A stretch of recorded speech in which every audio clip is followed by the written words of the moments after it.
4교시 문제. 4교시 문제 보면 4교시 같은 경우는 우리 여기 가스계 PBPK 관련해서 좀 연관되는 그런 농도, 그 다음에 아주 많이 나왔던 피스톤 효과, 수리 계산, 이 세 문제는 쓰실 것 같은데, 세 문제 쓰고, 그 다음에 저 뒤쪽 소방안전관리자, 건축 현장 소방안전관리자 준비하셨던 분이라면 이거 잘 썼을 거고, 뭐 법에 대해서 준비를 안 하셨던 분이라고 하면 뒤쪽에 있는 6번의 석탄, 자연발화, 그래도 자연발화 많이 들어봤으니까 뭐라도 써야지 하고 쓰셨을 수도 있을 것 같고. 그래서 4교시가 뭐 어떠실지 모르지만 그 세 문제 반 정도, 보통 합격하시는 분들 몇 문제 알고 썼습니까? 물어보면 가장 많은 답이 3.5문제예요. 3.5문제. 세 문제 반. 세 문제는 알고, 그 6문제 중에 세 문제 알면 지금 50%한 거잖아요. 그 50% 알고 합격한다니까요. 그 한 문제는 절반 하는 거예요. 절반 하는데 이거 아는 것처럼 포장을 해줘야 되잖아요. 우리가 열심히 써야죠. 조금 아는 거 가지고 열심히 써가지고 그 점수를 조금이라도 받아야 되는 거예요.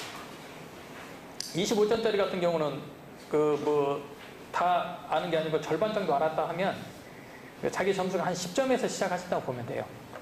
절반 알아서 열심히 썼는데 한 12, 3점 나왔다 하면 굉장히 잘 쓴 거예요. 그분은. 근데 열심히 썼는데 한 7, 8점 나왔다. 그냥 선방한 거예요. 선방. 보통 3.5문제 정도 알고 이렇게 합격하는 그런 분들이 굉장히 많습니다. 이제 그렇게 생각하시면 될 것 같고. 자, 4교시 보시면 NFPA 2001에서 제시한 사항에 대해서 설명하라고 되어 있잖아요. 소화 약재 인체 노출 제한 기준. 이게 농도 기준이 우리가 노아에를 적용할 건지 아니면 로아에를 적용할 건지 PBPK를 적용할 건지 이런 부분이 좀 서로 다르게 적용되는 부분이 있는데, 우리가 이제 기존에 노아에 부작용이 전혀 관찰되지 않는 최대 농도잖아요. 최대 농도. 부작용이 관찰이 안 되는 농도죠. 근데 로아엘은 부작용이 관찰되는 농도예요. 그럼 부작용이 관찰 안 되는 농도를 기준으로 잡아야 안전성이 더 확보가 되겠죠. 근데 이제 여기서 PBPK 모델링을 하다 보니까 노아엘보다 부작용이 관찰 안 되는 농도보다 조금 더 높여도 안전성을 확보하는 그런 소화 약재들이 있더라. 그래서 그 PBPK 모델링을 통해서 농도를 좀 높인 것들이 지금 여기 나와 있는 4개의 약재가 되겠죠.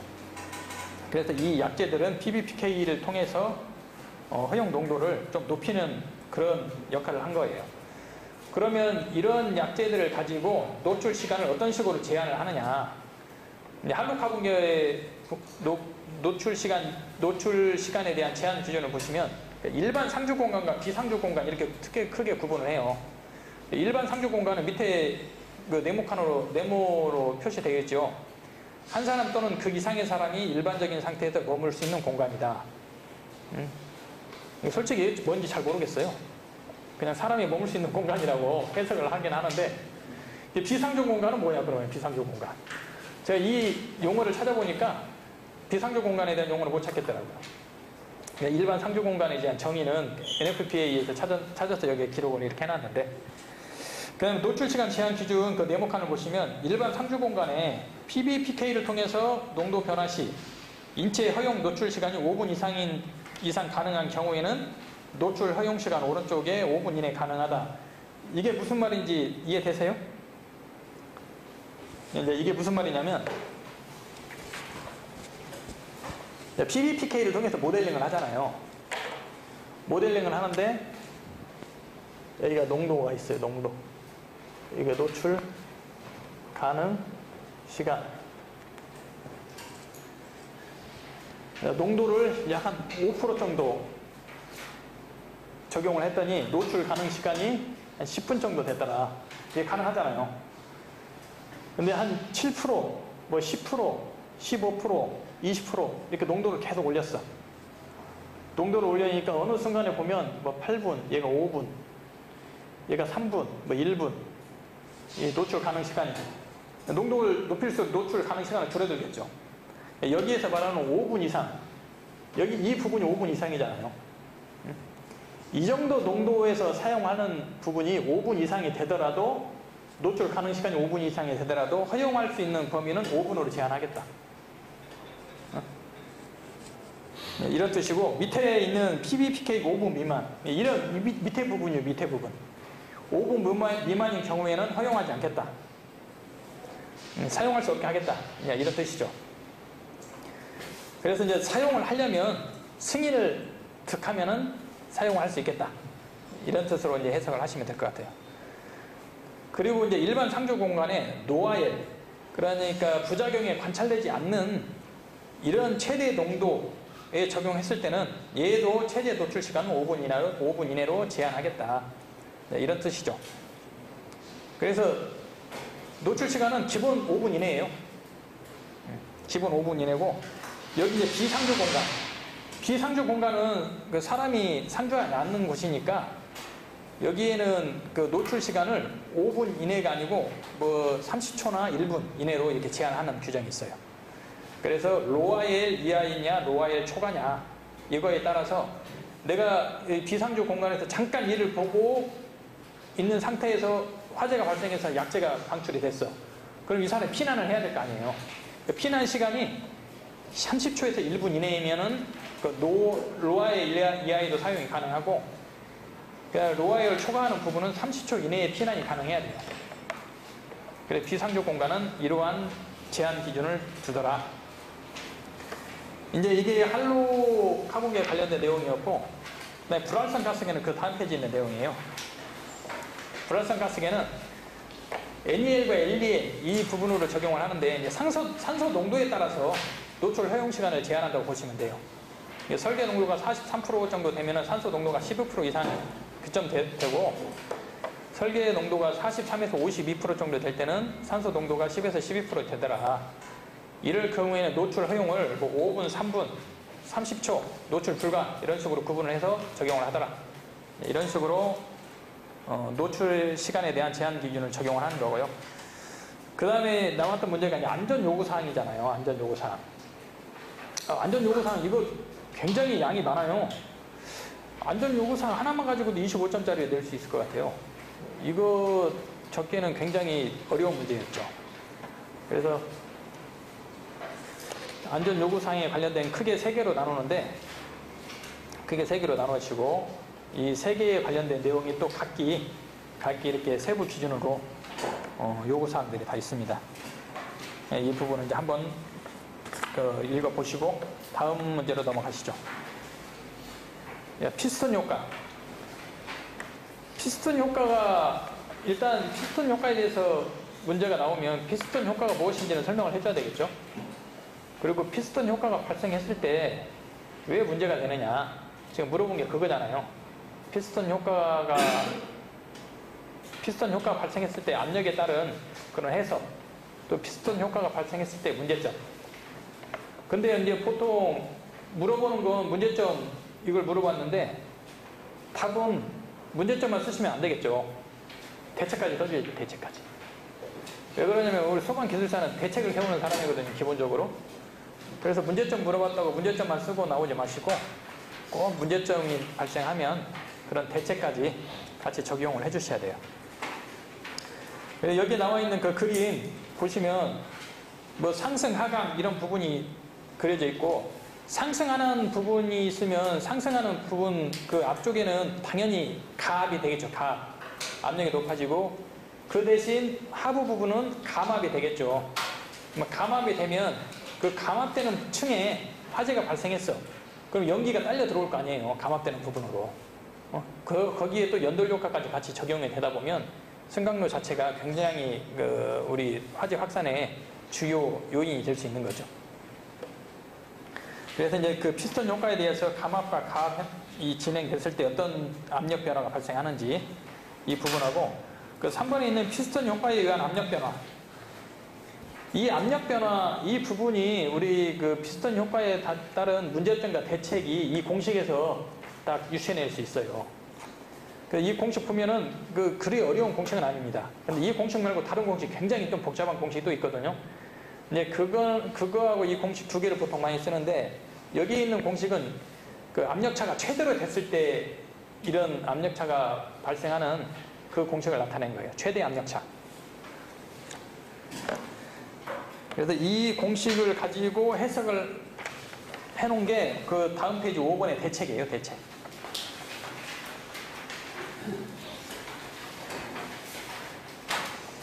피스톤 효과가 발생하면 압력 변화가 발생하지 않도록 최대한 대책을 적용해야 되는데, 그 압력 변화가 발생하지 않으려면 우리가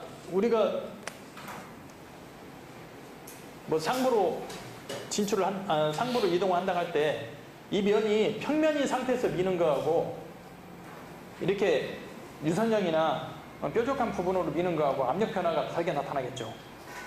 그래서 그 부분을 말하는 거예요. 유선형 카 구조. 뭐 이런 식으로 해서 밀어내면 공기 호림이 이 옆으로 가면서 압력이 그 가압되는 부분이 상당히 줄어들겠죠. 그 다음에 이제 승강로 가압을 하는 그런 방식도 있고, 우리 승강로 가압 방식, 승강로 재현, 승강로 가압 방식 사용을 하잖아요. 이런 부분을 사용할 수도 있고, 그 다음에 여기 5번에 보면 승강기 면적을 제외한 샤프트 면적을 크게 한다. 그게 우리 공식에 나와 있는 부분인데, 분자에 이 부분이 나와 있다. 분자 부분. 분목 분자가 있을 때 우리 평면들을 보면 이게 승강기면 이 승강기 카예요. 카. 여기가 출입문이고, 이 면적을 제외한 이 샤프트, 이 부분을 면적이 크게 하면 아무래도 공기가 압축되는 부분이 상당히 줄어들겠죠. 그런 부분을 말하는 거고, 복수카를 적용한다. 복수카. 복수카 적용하는 부분은 뭐냐면 승강기를 2대 설치하는 거예요. 2대. 2대 설치하면 여기에서 상하로 움직일 때 만약에 얘가 움직이지 않더라도 이 부분이 상대적으로 샤프트 공간이 굉장히 넓어지잖아요. 그런 부분을 가지고 우리 이제 대책에 적용을 하고 있는 거죠. 피스톤 효과는 이렇게 간략하게 설명하는 걸로 하고, 수리계산. 수리계산 하면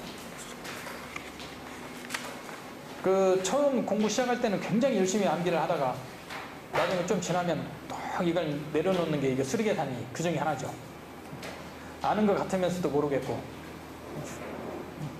설명을 들으면 알겠는데 설명을 하라고 하면 모르겠고, 그게 수리계산의 그건데, 여기 보면 비교하는 게 있어요. 저 뒤쪽에. 근데 국내 방식과 NFPA 방식을 비교해 놓은 건데, 이게 꼭 국내 방식과 NFPA 방식 비교라고 표현을 안 해도 이게 규약배관 또는 시방 기준과 수리계산, 이렇게 우리 표의 제목 있잖아요. 그렇게 변경을 해도 큰 차이는 없어요. 국내 방식과 NFPA 방식 또는 뭐 규약배관과 수리계산 방식의 비교, 이 같은 내용이에요. 같은 내용. 그래서 이제 그 부분 수리계산 절차 방법을 간략하게 보시면, 이게 수리계산 할 때 NFPA에서 이제 하는 방식이죠. 이건 주수계획과 배관계획 크게 2개로 나눠요. 주수계획과 배관계획. 주수계획까지는 뭘 하는 거냐면은, 이게 헤드 작동하는 면적을 구해서 헤드 개수를 몇 개를 설치를 할 것인지, 여기까지 주수계획까지 들어가는 거예요. 배관계획은 이 설치한 헤드로부터 우리가 그 방사압과 유량, 마찰 손실을 구해가지고 최종 적용되는 유량과 양정, 이걸 구해서 우리 펌프 용량 산정에 적용을 해야 되잖아요. 이런 부분이 배관계획이죠. 그래서 배관계획 관련해서는 우리 수리계산 계산 문제, 특론 계산 문제 그게 몇 문제 있었잖아요. 그게 이제 배관계획 관련해서 수리계산하는 그런 절차를 나타낸 거거든요. 근데 이제 수리계산 주수계획을 보시면 여기서 위험 용도 구분 양가 열적인 해가지고 가연물 양이나 가연선 정도 이런 거에 따라서 경급, 중일리, 상일리 이렇게 구분을 하죠. 그렇게 구분을 한 부분을 가지고 밑에 있는 면적 밀도 그래프를 통해서 내가 이 뭐 경급인 부분에 작동 면적이나 살수 밀도를 어떻게 결정을 해야겠다. 이거를 이제 설계자가 결정을 하는 거예요. 설계자가 결정을 하는데, 보시면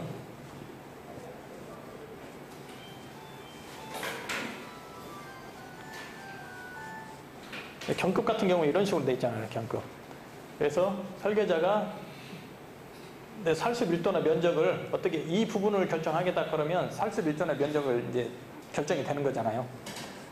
그래서 작동 면적이나 살수 밀도를 결정을 했어요. 결정을 했으면 이걸 가지고 헤드 개수를 뽑아내야 돼요. 헤드 개수를 뽑아내는데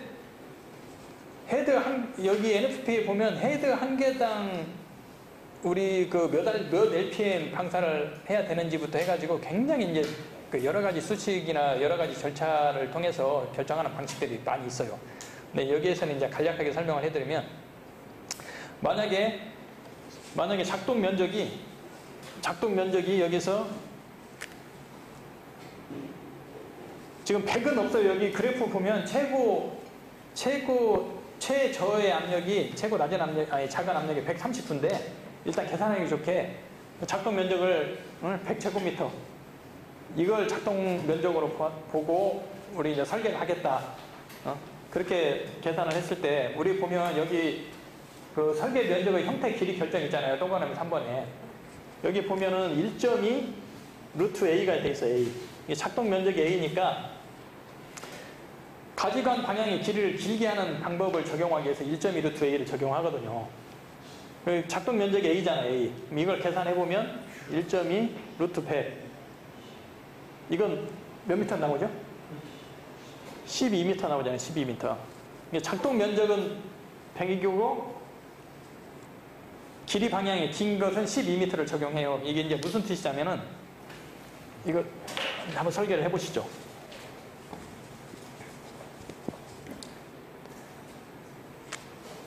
이러한 실이 있어요, 실이. 실이 있고, 교차배관, 가지배관을 설치를 했어요, 이렇게. 여기 헤드가 이렇게 있어요. 헤드를 설치했는데, 작동 면적 100을 잡아야 돼요, 100을. 작동 면적 100을 잡아야 되는데, 우리가 지금 여기서 말하는 1.2 루트 A, 이거는 가지배관에 평행하게 적용하는 그런 길이거든요. 그럼 12m를 적용을 하잖아요, 일단. 여기서 12m 나왔잖아요. 여기서 12m를 적용을 해줘요. 12m. 만약에 이 벽에서부터 간격이 여기가 1m, 이게 3m씩이다. 또 3m, 또 3m씩이다. 그러면 우리가 작동 면적을 100으로 잡았기 때문에 12m에다가 몇 미터를 곱하면 이게 100이라는 면적이 나올 거 아니에요. 100이라는 면적이 나오는데 1, 3, 3 해서 이거 7m를 곱해보면 여기 이 부분까지는 해당이 되겠죠. 그럼 7 곱하기 12 하면 84 정도 나오네, 84. 아직 100이 안 됐어요. 근데 여기까지 다 적용을 하면 이게 120이 나오잖아요, 여기까지 적용을 하면 120. 3, 3, 3, 1이니까. 그러면 100을 넘게 돼버리잖아요. 이럴 경우에는 이제 100만큼만 헤드를 적용을 해주는 거예요. 이 100만큼만 헤드를 적용할 때 여기 밑에 보면 또 뭐가 나오냐, 교차배관에서 가까운 헤드를 먼저 적용을 해주는 거죠. 그러면 여기서 보시면 일단 이 부분까지는 해당이 돼요. 그럼 84니까 16 정도의 면적만 여기 더 적용을 해주면 돼요.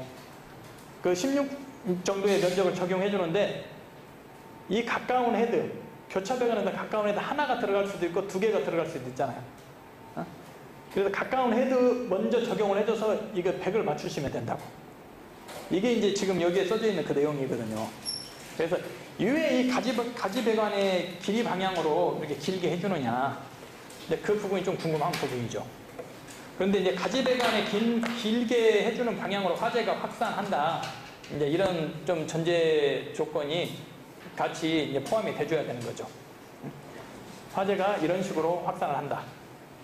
길이 방향으로. 그 다음에 이제 또 공급하는 수량에 관련된 그런 내용도 여기에 이제 해당이 돼요. 왜 1.2배를 해주는지. 그래서 일단 방식은 이런 방식을 통해서 헤드 배치도 하고 설계 면적, 설수 밀도도 적용을 하더라. 그래서 이제 주수 계획이 이런 식으로 해서 끝났어. 그럼 이제 배관 계획을 잡아야 되잖아요. 배관 계획. 배관 계획은 이 말단 헤드부터 똑같아요. 말단 헤드 여기가 우리 국내 기준은 1kg를 하잖아요. 1kg. 그리고 1kg 80LPM 여기 0.1MPa 80LPM 이걸 적용하고 그 다음에 마찰품질 구하고 Q는 K 루트 P 계속 적용해주고 그런 쪽으로 해가지고 어디까지? 펌프 있는 데까지 선치를 구해주는 거예요. 그러면 거기서 유량하고 양정이 나오겠죠. 그 유량 양정을 가지고 펌프 용량 한정에 적용을 해주는 거죠. 그래서 수리 계산할 때 우리 주수 계획과 배관 계획을 이제 그런 식으로 적용을 하는데 근데 국내에는 주수 계획을 이런 식으로 잡지 않잖아요. 그 다음 페이지 보면 표에 그걸 나타낸 거예요. 표에 국내 방식, NFPA 방식 그렇게 구분을 해놨는데 우리는 이업 용도 구분을 그냥 용도 규모별 이게 무슨 용도냐 뭐 공동주택이냐 판매시설이냐 이게 규모는 어떻게 되냐 11층 이상이냐 그래서 10개, 20개, 30개 이렇게 구분을 하잖아요. 작동 면적을. NFPA는 지금 주수계획을 이런 식으로 잡는데 국내에는 10개, 20개, 30개 또 살수 밀도를 적용할 때는 수평거리가 좁으면 좁을수록 살수 밀도가 높아지겠죠. 무대부 같은 게 1.7m 근데 공동주택 몇 미터죠? 3.2m? 3.2m 적용하나요?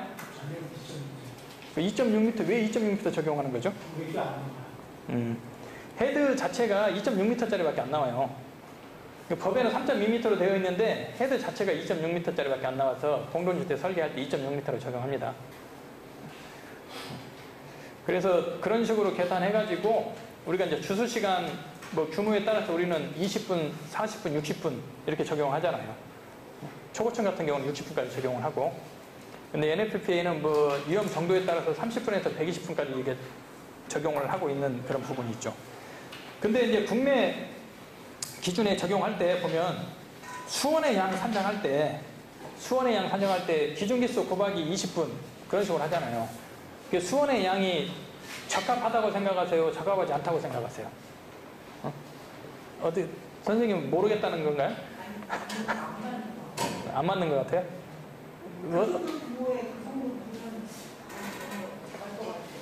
작을 것 같아요?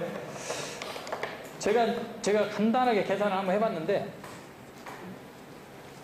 국내 기준 수원의 양 산정할 때 압력을 몇 킬로로 하죠? 압력을?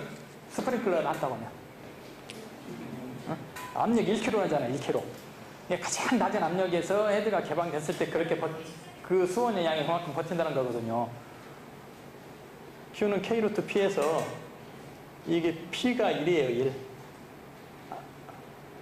그러면 K가 80이니까 Q가 여기서 80LPM이 나오는 거잖아요.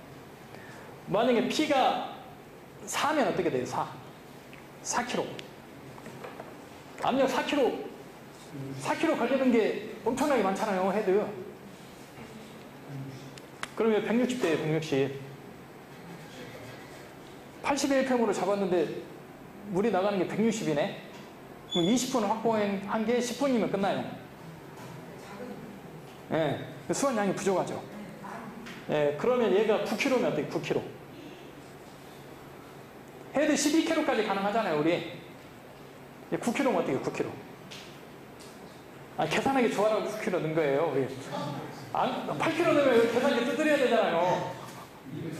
240 얘가 몇 배 차이 나요 이게. 그러면 한 20분 용량 확보했는데 7, 8분이면 끝나요. 만약에 주차장 같은데 헤드가 터져가지고 한꺼번에 물이 막 쏟아지고 있어. 근데 소방차가 길이 막혀서 못 오네. 그러면 뭐 물 7, 8분에 다 끝났는데 그 다음부터 소방차 올 때까지 어떻게 해야 돼요? 대책이 없는 거죠. 그래서 저런 부분이 모르겠어요. 수원의 양 관련해서는 부족하다는 것은 누구나 다 인식을 하는데 이걸 수원의 양을 더 채우려면 건축비가 많이 들어가잖아요. 응? 수조를 또 크게 만들어야 되고, 만약에 수조가 옥상에 올려보세요. 그러면 또 기둥 두께도 더 두꺼워져야 되고, 구조 계산 또 다 해야 되고, 이런 부분이 발생하잖아요. 수원의 양은 부족한지는 알지만 또 이게 소방만의 문제는 아니고 건축도 같이 다 손을 대야 되는 부분이 있어서 이런 부분이 쉽게 개선되지는 않고 있는데, 지금 그래도 개선이 많이 되고 있는 것은 성능 위주 설계를 하면 수원의 양을 굉장히 많이 확보하게 만들어요. 그래서 이제 저는 개인적으로 수원의 양 확보할 때 소방 전용 수조를 사용하는 것보다 저는 겸용 수조를 사용하는 게 훨씬 좋다고 봐요. 응? 겸용 수조를 사용하면 우리 수조 유효수량 있어요. 유효수량. 보통 이렇게 설치를 하죠. 여기가 소화, 여기가 일반 급수.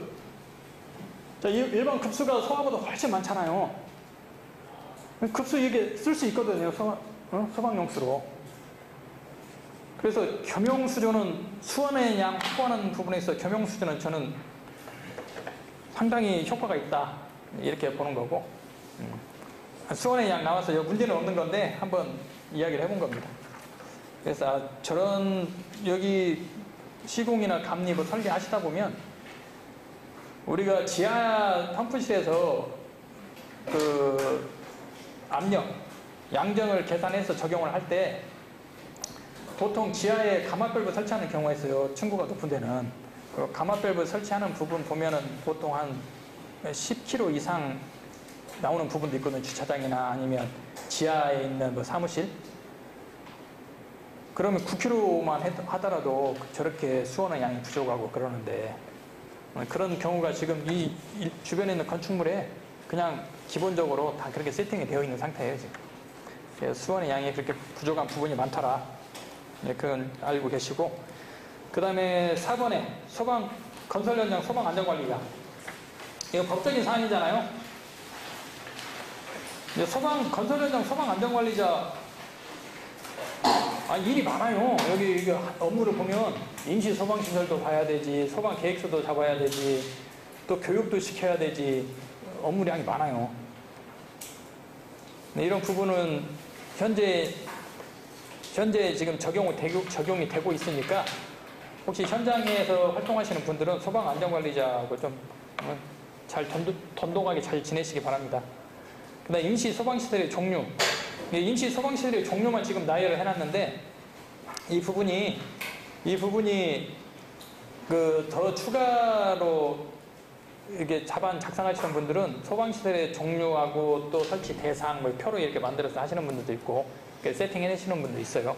그거 쓰면 이보다 더 좋은 점수 맞을 수는 있겠죠. 그래서 본인이 그걸 준비해 놓으셨다 하면 그런 걸 여기에 활용을 하시면 좋아요. 그래서 임시 소방시설의 종류. 그 다음에 그 다음 페이지 5번. 얘도 법에 있는 거잖아, 법에. 화재 예방 및 안전관리에 관한 법률. 화재 예방 안전 진단을 받아야 하는데, 이게 화재 예방 안전 진단 대상을 보시면 여기 사고 났을 때 굉장히 피해가 클 것으로 예상되는 그런 부분들, 이런 부분에 대해서 적용이 되죠. 공항, 철도, 우리 전에 어디였죠?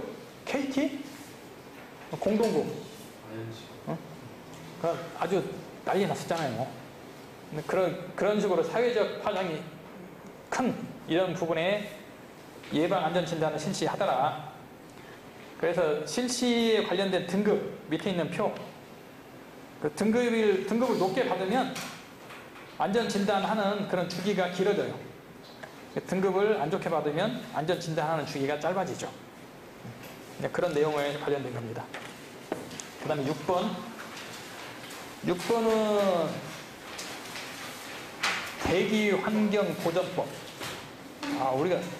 우리 소방에 관련된 게 대한민국에 있는 법은 한 번씩 다 다루는 것 같아요. 대기 환경 보전법. 여기에 저탄시설 옥내화를 하는데 지금 한참 하고들 있더라고요. 저탄시설 옥내화. 외부에 예전에 이렇게 5개의 소탄 쌓았잖아요. 이걸 다 이제 옥내로 만드는 거예요. 그래서 이 저탄 시설 하면은 크기가 어느 정도 클 것으로 예상이 됩니까? 혹시 아시는 분 계세요? 저탄 옥내, 저탄 시설 옥내와 크기. 이제 대략적으로 뭐 다 그런 건 아닌데 제가 알고 있는 현장 그 크기가 몇 개 동을 한꺼번에 짓고 있어요. 몇 개 동. 몇 개 동을 한꺼번에 짓고 있는데 이게 한 350에 100m 정도 돼요.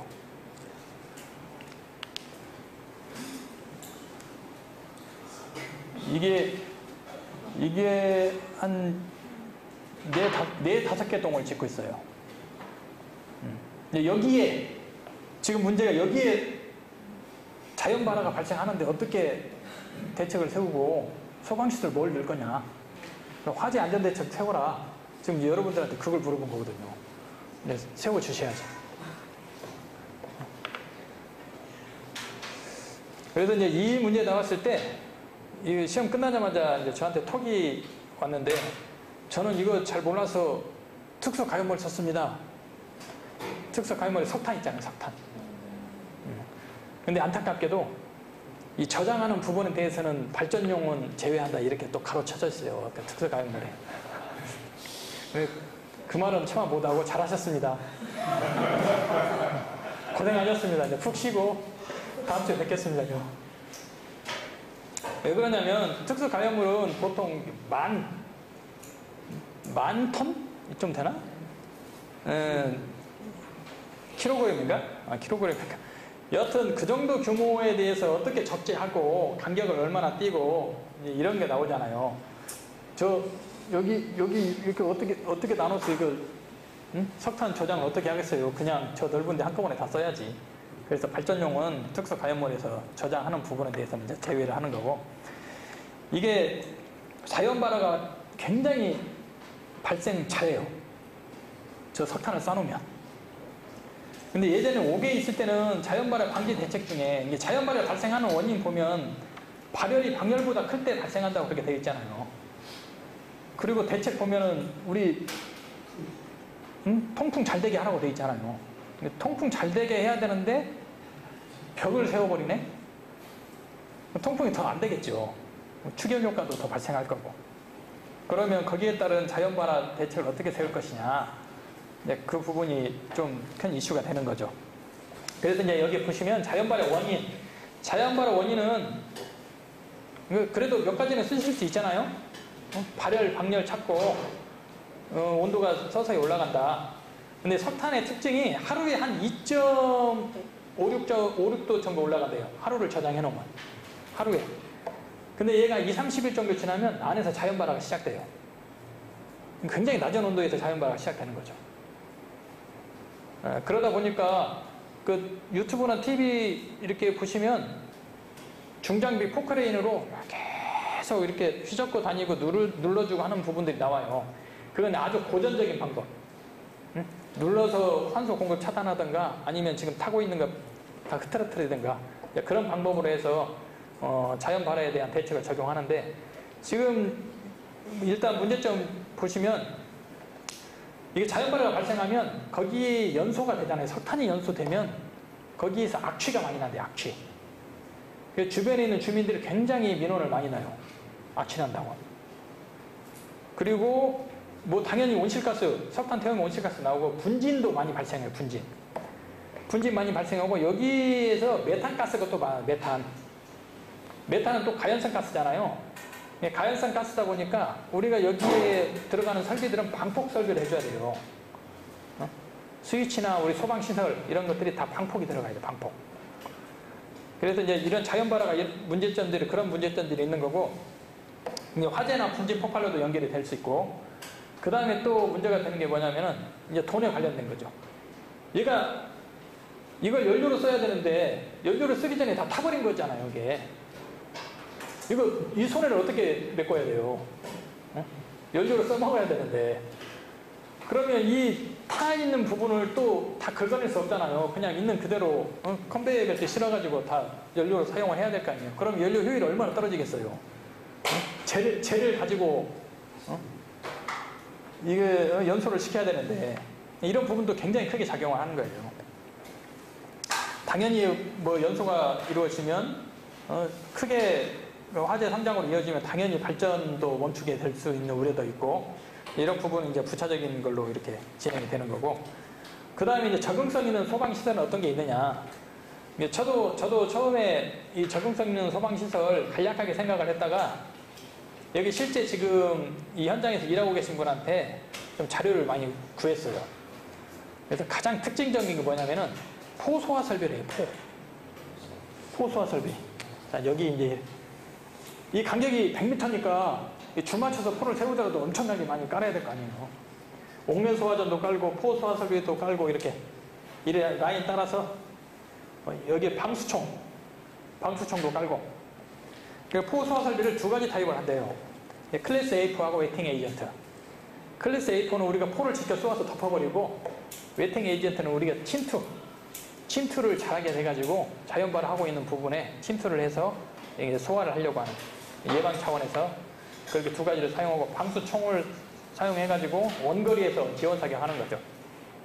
뭐 옥내 소화전이나 옥외 소화전은 당연히 설치를 하는 거고, 그다음에 스프링클러 설비를 저 현장에 설치를 할지 말지. 응? 스프링클러 설비 어떠실 것 같아요? 스프링클러 이게 저 현장 높이가 20m가 넘어요. 그리고 스프링클러 설치 제외 대상에 보면 20m 이상에 제외하는 걸로 돼 있잖아요. 이게 적응성이 떨어지거든. 그래서 스프링클러 설치는 안 하는데, 물분무 소화 설비를 컨베이어 벨트에 물분무 소화 설비 설치하는 걸로 돼 있잖아요. 그쪽 부분에 물분무를 좀 일부 설치를 해주고, 경보 설비는 방폭경을 다 사용을 하고, 그 다음에 불꽃 감지기를 사용을 하는데, 불꽃 감지기가 여기가 이제 분진이 많이 발생하잖아요. 거기는 그럼 수강부가 오염이 잘 될 거 아니에요. 분진도 또 끈적끈적할 거 아니에요. 기름 성분이 또 같이 포함이 돼 있으니까. 그 오염이 되면 누가 그 높은 데 올라가서 매번 닦아주겠어요. 이게 안 되거든요. 그러니까 에어 쉴드라고 해서 공기를 계속 공급해 줘가지고 분진이 달라붙지 못하도록 하는 그런 시스템을 적용을 해요. 불꽃 감지기에. 불꽃 감지기 보면 이런 식으로 되어 있는데, 이 주변에 이렇게 에어를 불어주는 뭐 노즐 같은 게 이렇게 길게 연결이 돼가지고 에어를 불어주는 게 있더라고, 보니까. 그래서 저 부분을 에어실드라고 하더라고요. 에어실드.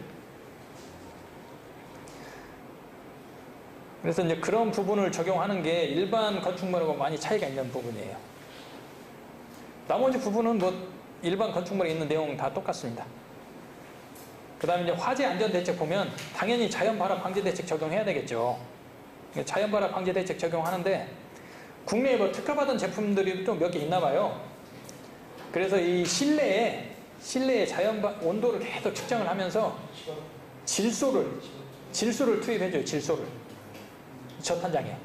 질소 투입할 때 그 배관, 큰 배관 있잖아요. 배관을 저 탄장 하부에 묶고 거기 온도에 따라서 질소를 계속 투입을 해준다고 하더라고요. 직접 본 적은 없고 그 말만 들었습니다. 이제 그런 식으로 자연발화 방지 대책,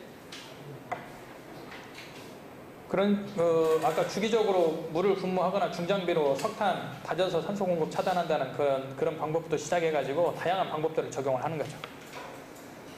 그 다음에 방폭기기는 뭐 전기든 소방이든 관계없이 방폭기기를 다 적용을 해주고,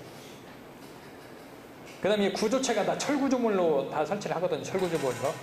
철구조물에 관련해서는 내화 구조 성능 확보를 해야 되고, 천장이나 벽은 이제 불연화 해줘야 되고, 나머지 기타 사항에 관련해서는 상시 CCTV 24시간 감시는 기본이잖아요. 그 다음에 교육훈련, 기타 사항에 여기 근무자들 어떤 식으로 대응할지 그건 대응훈련.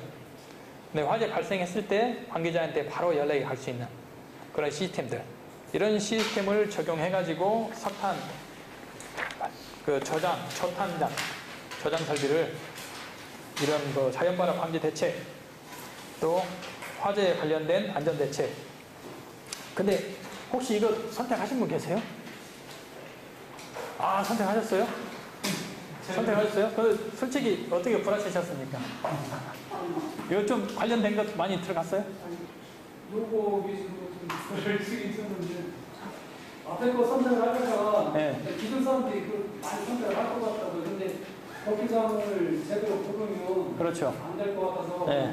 불확실한 걸 선택을 하다가 고생하셨습니다. 이게 법은, 전 솔직히 그래요. 법은 이 제대로 딱 암기가 돼 있으면 그 홈런이거든요. 근데 우리가 이제 정쓸 거 없으면 저는 그런 말 해요. 법을 자기가 만들면 된다. 근데 이제 그것도 어느 정도 해야지 밑도 끝도 없이 만들 수는 없잖아요. 그럴 바에는 우리 선생님처럼 이 사탄 이걸 선택하는 게 훨씬 더 잘된 선택이라고 봅니다.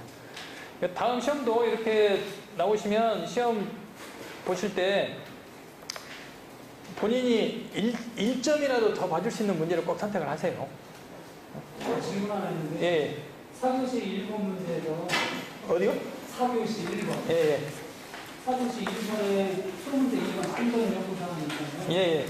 요거 여기 코드에 나와 있는 겁니까? 예. 아니면 나와 있는데 예. NFP. 제가 틀렸네요. 저는 그냥 여기 어플이 기준이면 예. 그 노출 제한 기준으로 이제 PBPK로 하게 돼 있잖아요. 예. 그래서 이제 PBPK가 5분 이내고 노출 시간이 5분 이내고 피난 시간이 30초에서 2분이다. 예. 그것 때문에 PBPK 용도 위주로 이렇게 기준을 했거든요. 제 방향이 잘못니다. 아, 이게 코드에 딱 나와요. 이대로.